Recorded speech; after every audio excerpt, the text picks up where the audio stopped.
രണ്ടാം പിണറായി സർക്കാരിന്റെ അവസാന ബഡ്ജറ്റ് അവതരിപ്പിച്ച് സംസ്ഥാന ധനകാര്യമന്ത്രി കെ.എൻ. ബാലഗോപാൽ ജനക്ഷേമ പദ്ധതികൾക്കും അസംഘടിത മേഖലയ്ക്കും കൂടുതൽ ആനുകൂല്യങ്ങളും പരിരക്ഷയും നൽകിക്കൊണ്ടുള്ള ബഡ്ജറ്റ് എന്ന് ധനകാര്യമന്ത്രി. സാമ്പത്തിക സ്ഥിതി മെച്ചപ്പെടുത്തുന്ന രീതിയിലുമുള്ള ബഡ്ജറ്റ് എന്നും മന്ത്രി.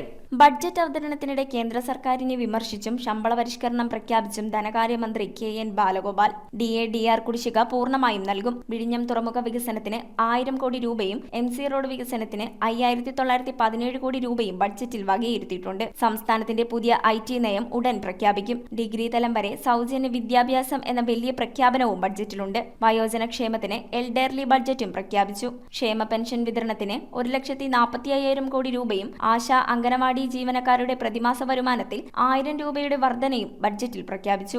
DA/DR കുടിശ്ശിക പൂർണ്ണമായും നൽകും. ആദ്യ ഗഡു ഫെബ്രുവരി മാസത്തെ ശമ്പളത്തോടൊപ്പവും ബാക്കി മാർച്ച് മാസത്തെ ശമ്പളത്തിനൊപ്പവും നൽകും. 3 മാസത്തിനുള്ളിൽ റിപ്പോർട്ട് സമർപ്പിക്കും. പിന്നാലെ ശമ്പള പരിഷ്കരണം സമയബന്ധിതമായി നടപ്പാക്കും. അഡ്വേർഡ് പെൻഷൻ ഏപ്രിൽ മുതൽ നൽകുമെന്ന് ധനകാര്യമന്ത്രി പ്രഖ്യാപിച്ചു. തോമസ് ഐസക്കിനും ഉമ്മൻചാണ്ടിക്കും ശേഷം കേരള നിയമസഭയിലെ ദൈർഘ്യമേറിയ 4ാമത്തെ ബഡ്ജറ്റാണ് കെ.എൻ. ബാലഗോപാൽ അവതരിപ്പിച്ചത്. 2 മണിക്കൂറും 53 മിനിറ്റുമായിരുന്നു അവതരണം. കേന്ദ്രം കേരളത്തെ ശ്വാസം മുട്ടിക്കുകയാണെന്നും നികുതി വരുമാനം വെട്ടിക്കുറയ്ക്കുകയാണെന്നും ബഡ്ജറ്റിൽ വിമർശനമുയർന്നു. കടുത്ത അവഗണനയ്ക്കിടെയും കേരളം വളർന്നുവെന്നും ധനകാര്യമന്ത്രി പറഞ്ഞു. ആശാ വർക്കർമാരുടെയും അംഗനവാടി ജീവനക്കാരുടെയും ശമ്പള പരിഷ്കരണവും ബഡ്ജറ്റിൽ പ്രഖ്യാപിച്ചു. പിണറായി വിജയൻ സർക്കാരിന്റെ 12ാമത്തെയും മന്ത്രി കെ.എൻ. ബാലഗോപാലിന്റെ 6ാമത്തെയും ബഡ്ജറ്റ് അവതരണത്തിലാണ് പ്രഖ്യാപനം. News desk metro 7.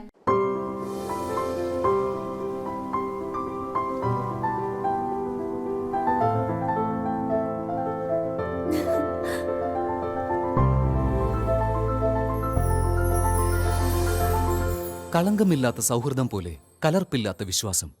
കല്ലൻസ് ജ്വല്ലറി.